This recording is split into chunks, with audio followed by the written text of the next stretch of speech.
అందరికీ నమస్తే. రీసెంట్గా ఖమ్మంలో 12 ఏళ్ల మైనర్ బాలిక పైన ఒక ముస్లిం సామాజిక వర్గం సంబంధించినటువంటి గౌస్ పాషా అనేటువంటి ఒక దుర్మార్గుడు, ఒక నీచుడు తన యొక్క కామవాంఛతోటి ఆ అమ్మాయి పైన లైంగికంగా దాడి చేసి ఆమెను 3వ ఫ్లోర్ నుంచి ఈరోజు నెట్టేసినటువంటి ఘటన ఈరోజు రెండు తెలుగు రాష్ట్రాల్లో కూడా కొంత చర్చ అయితే జారిస్తూ ఉంది. అయితే దీనికి సంబంధించి మేము ఆల్రెడీ ఖమ్మంకి వెళ్దాం అనుకున్నాం, కానీ ఆ యొక్క పేరెంట్స్ ఎవరైతే ఉన్నారో అక్కడ రజక సంఘం సంబంధించినటువంటి వాళ్ళతో మేము మాట్లాడడం జరిగింది. లేదన్నా మేము హైదరాబాద్కి నిమ్స్కి వస్తున్నాము, మీరు ఇటు వస్తే మళ్ళీ మాకు కన్ఫ్యూజ్ అయితే అనడంతో మాకు కొంత డిలే అయింది. ఆ రోజు మధ్యాహ్నం 3 రోజుల క్రితం ఇన్సిడెంట్ జరిగినటువంటి నెక్స్ట్ డేనే మధ్యాహ్నమే మేము అక్కడికి వెళ్దాం అనుకున్న క్రమంలో వాళ్ళు నిమ్స్కి వస్తుందని చెప్పేసి అనగానే మేము ఇక్కడే అయినాం.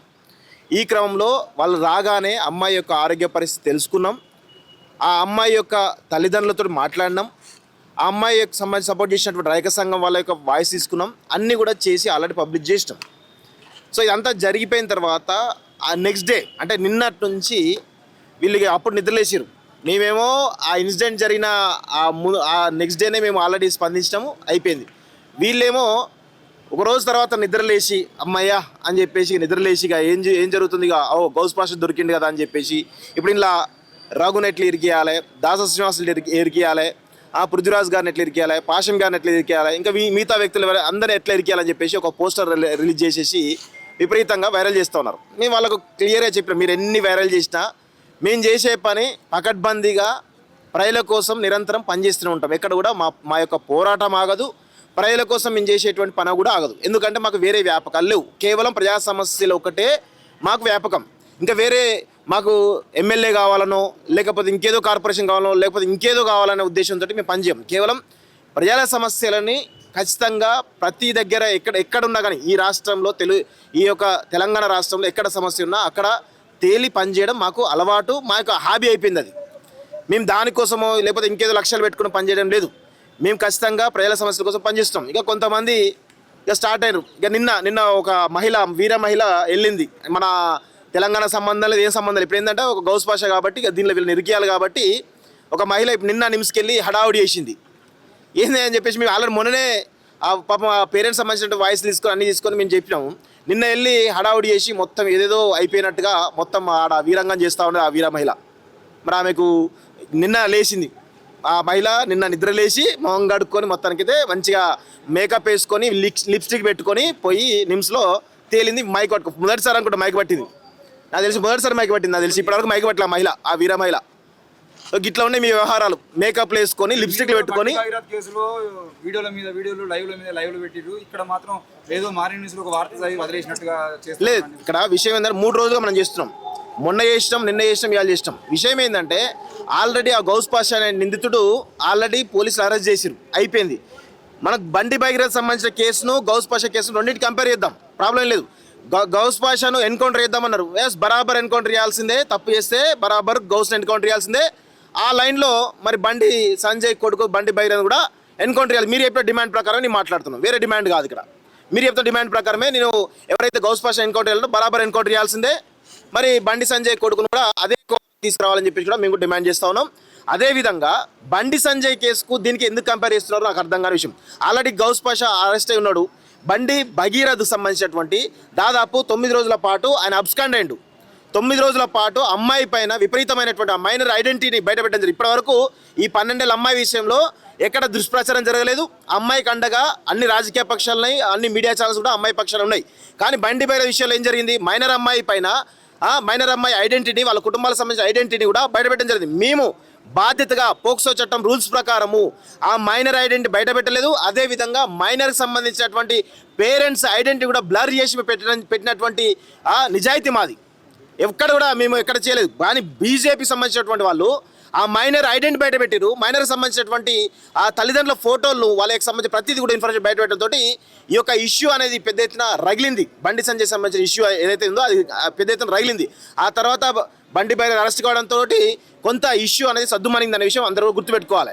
ఇక్కడ కొంతమంది ఏం చేస్తున్నారు, కొంతమంది ఇక మేము ఆకుల శ్రీవాణి అంట, ఆమె ఎవరో కార్పొరేటర్ అంట, ఆమె గప్చుప్ అనుకుంటా గప్చుప్ అంతా దొంగలు అని చెప్పేసి ఏదో ఫ్లైయర్ చేసేసి వాళ్ళతో పాటు కొంతమంది చేసేసి పెడుతున్నారు.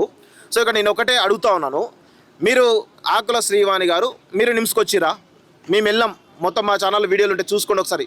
మేము రోజు మాట్లాడుతున్నాం. మీరు నిమ్స్కి వెళ్ళినరా?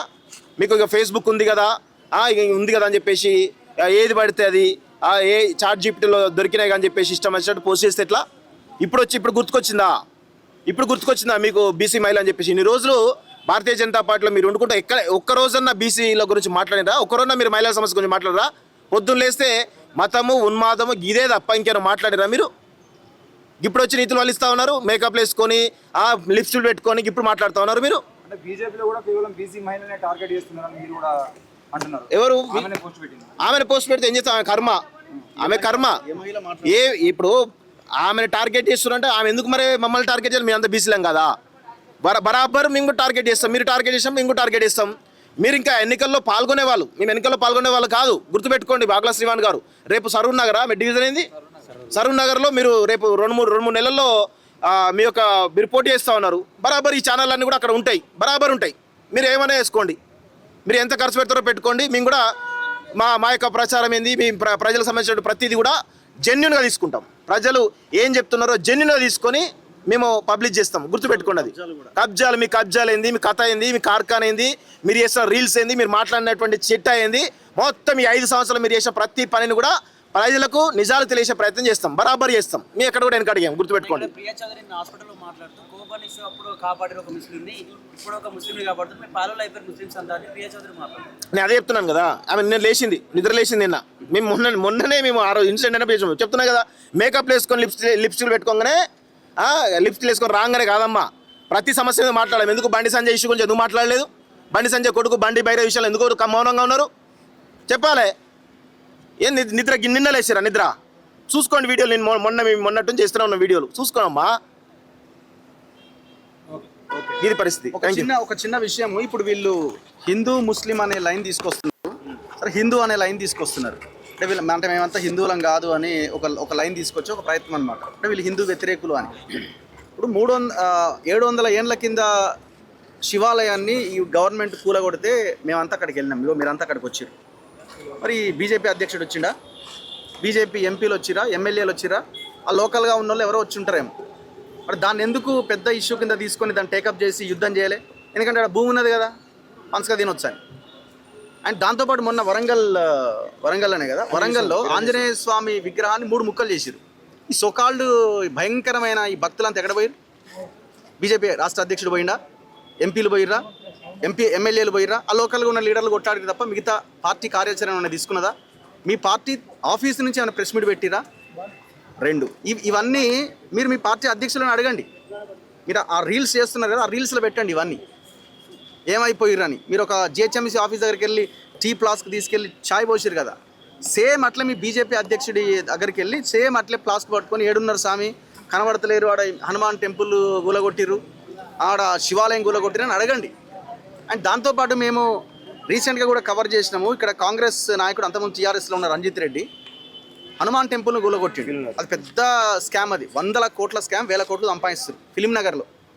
దీంట్లో ఒక హిందూ ధార్మిక సంస్థ ఈ దేవాలయ భూములు కాపాడే వానరసేన అనే రామరెడ్డి గారు అండ్ మిగతా వాళ్ళంతా, ఆయన ఎవరు ఇంకా కేశవ్, వీళ్ళందరూ కలిసి కొట్లాడుతున్నారు.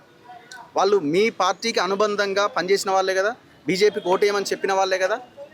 దాంట్లో బీజేపీ నాయకులు అండ్ అందరు ఉన్నారు, అలా బీఆర్ఎస్ వాళ్ళు ఉన్నారు, కాంగ్రెస్ వాళ్ళు ఉన్నారు. అందరూ కలిసి ముఖ్యంగా మీ పార్టీ నాయకులు కలిసి 25 కోట్లు పంచుకున్నారు. నేను ఆయన ఎవరు శివస్వామి అంటే ఆయన ఫోన్ లైన్లోకి తీసుకున్న వీళ్ళందరూ వచ్చిన ఆఫీస్లో ఇంటర్వ్యూ చేస్తే ఆయన ఓపెన్గా చెప్పిండు 5 కోట్లు తీసుకున్నారు ఒక పర్సన్ అని.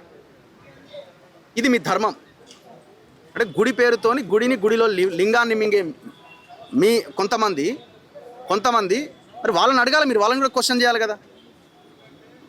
హిందువులు భయంకరమైన హిందూ ధర్మం అని మాట్లాడే మీలాంటి వాళ్ళు ఇగో ఇట్లాంటివి జరుగుతున్నప్పుడు ఎందుకు మాట్లాడతలేరు మరి? సో దీనికి కూడా ఆన్సర్ చేయండి దయచేసి శ్రీవాణి గారు. ఈ 3 విషయంలో 3 రీల్స్ రావాలి మాకు తొందరగా. Thank you.